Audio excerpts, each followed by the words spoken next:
Kenny. This is blues lesson number 3.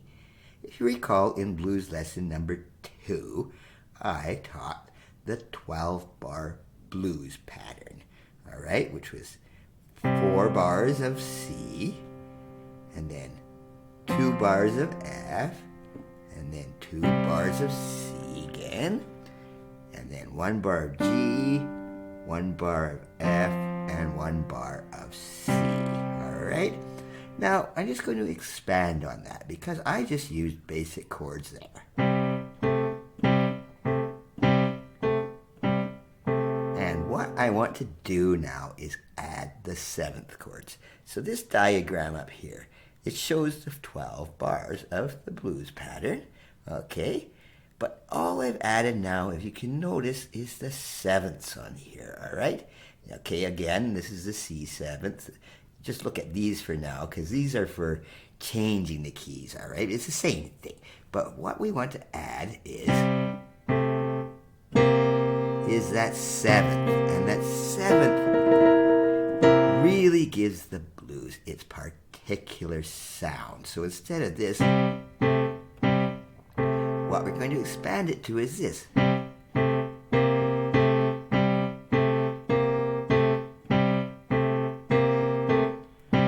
Starts sounding a lot more bluesy than what I had done in lesson number 2.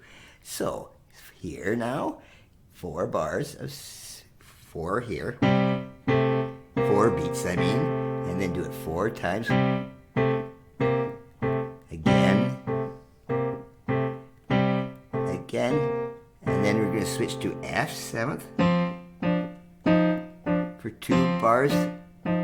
And then back to C7th for 2 bars. And 1 bar of G7th, 1 bar of F7th, and 2 bars of C7th again.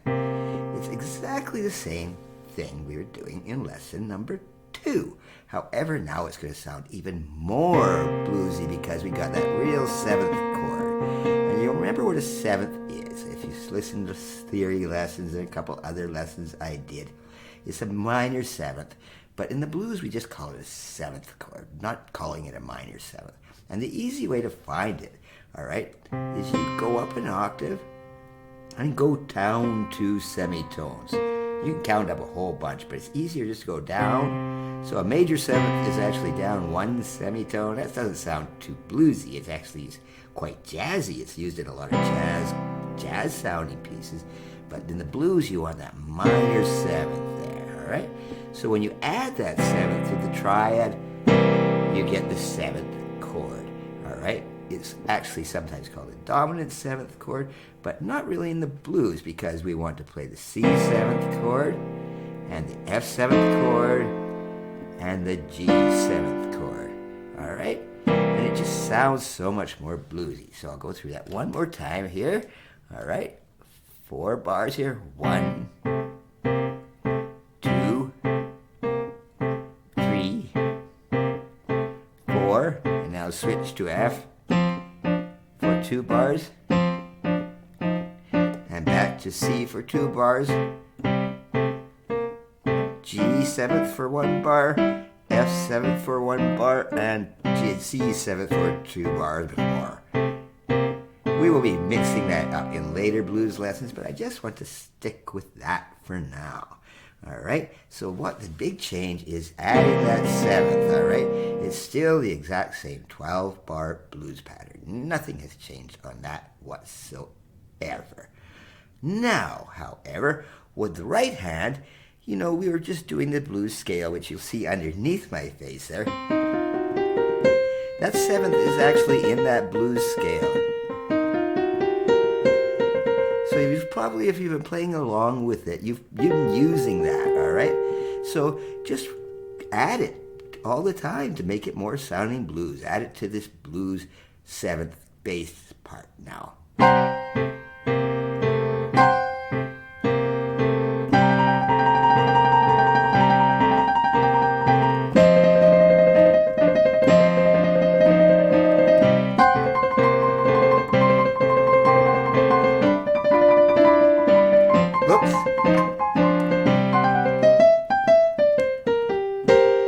And just keep making sure you realize that seventh chord is there. In the blues, you don't want to use that major seventh. It just doesn't sound right. All right, beautiful in jazz, but not in blues. So just add that seventh part. And you can just play with that seventh part. Just play, for example, the G and the B flat there. The B flat's what makes it a seventh. All right, so.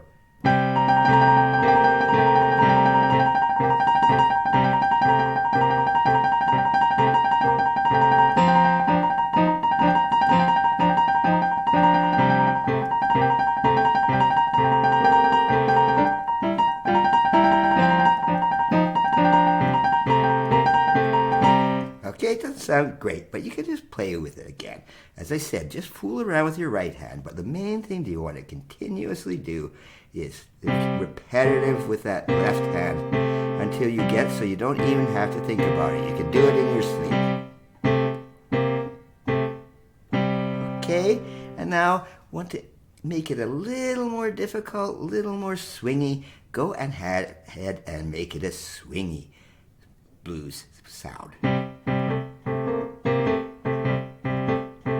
Okay, that's the same thing you're doing here, but what you're doing is make that swing rhythm, which is very common in the blues.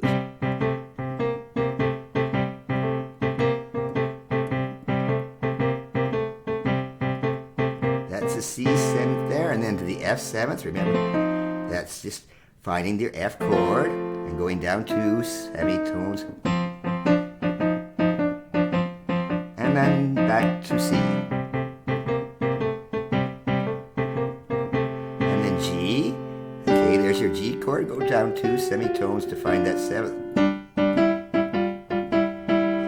then F. Alright, but don't practice that until you get the straight stuff right in your head. And then you can make it much more complicated. And in the next lessons, we're going to make it much harder than that. But let's not get too far ahead of ourselves.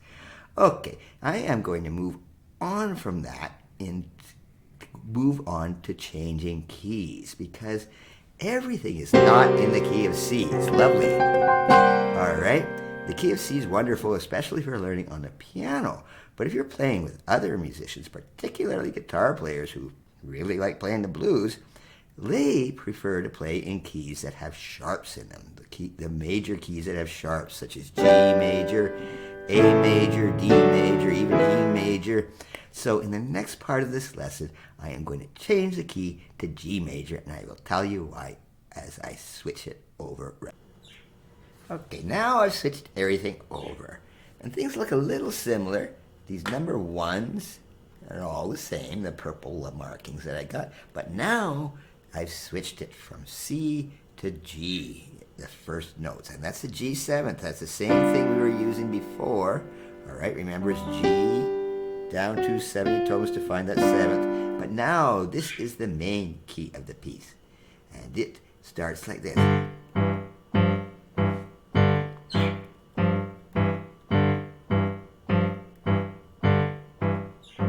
But guess what happens now? Remember we had C, that was our tonic key. Now it's our fourth. All right, this is why I'm using these Roman numerals, because these stay the same when you change the keys, and it'll help later. I'm not going to get too confusing right now, but now this is the fourth of the key. What I mean by the fourth is if you're in G, C is the fourth. Instead, we were having C as the first, F was the fourth.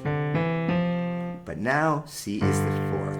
The reason I'm switching to G is because there's only one chord different in the G blues and the C blues. C had C7, F7, and G7. All right, we won't have F7 in here. We're going to have G7, C7, and D7. Okay, and let's not get too complicated on a D. To find the seventh, go down the 2 semitones. All right, there it is again. So really, this is the same thing, the same 12-bar blues pattern, except we're just in a different key. So if you've learned the C one, it's not going to be much harder. What if you were doing this? It's not that that much harder just to start on G. And you'll just get used to the patterns. It's the same thing over and over again. You're just playing in a different key. So if the guitar player says, we want to play this in G, oh, now you know how to play it in G, all right? However, we have a slightly different blues scale. If you look below me there, it's not this C one anymore. No, we have this G one. Okay, it's exactly the same thing, but it has been transposed a fifth too. But remember in lesson 1, I said there's a pattern there too. Okay, so if you look below me there, from the first note, go a minor third up, go a major second from up there, a minor second there, a minor second there, a minor third there, and a major third there. That's what the little M's and the big M's mean down there. So I just transposed the whole thing. Just go back to lesson number 1 if that's sounding confusing about where the scale actually came back from. But this is how it's done in the G. All right, exactly the same idea, all right? So here you are in G, and you could just fool around with it.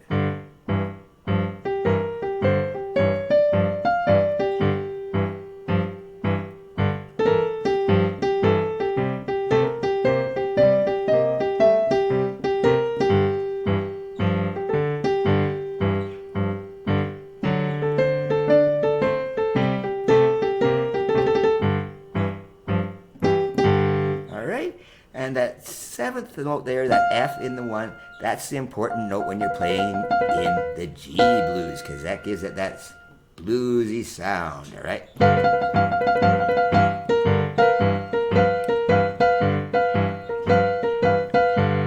Okay, I don't want to make it too confusing, but change the scale. Now use the one there. Okay, and use that same thing in the 12 pattern, but now you're in the key of G instead of C. And again, like we did in the other one, when you get comfortable with that, just start putting some swing into it.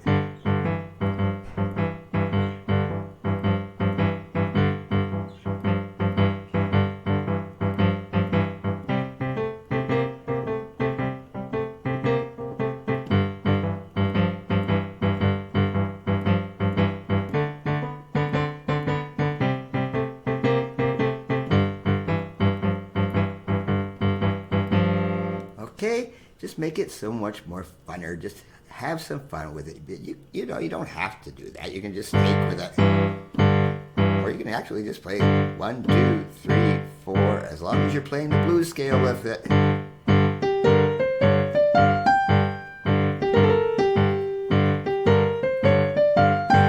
All right, but again, get used to that 12-bar blues pattern. Just play it over and over. It doesn't matter what key you're in.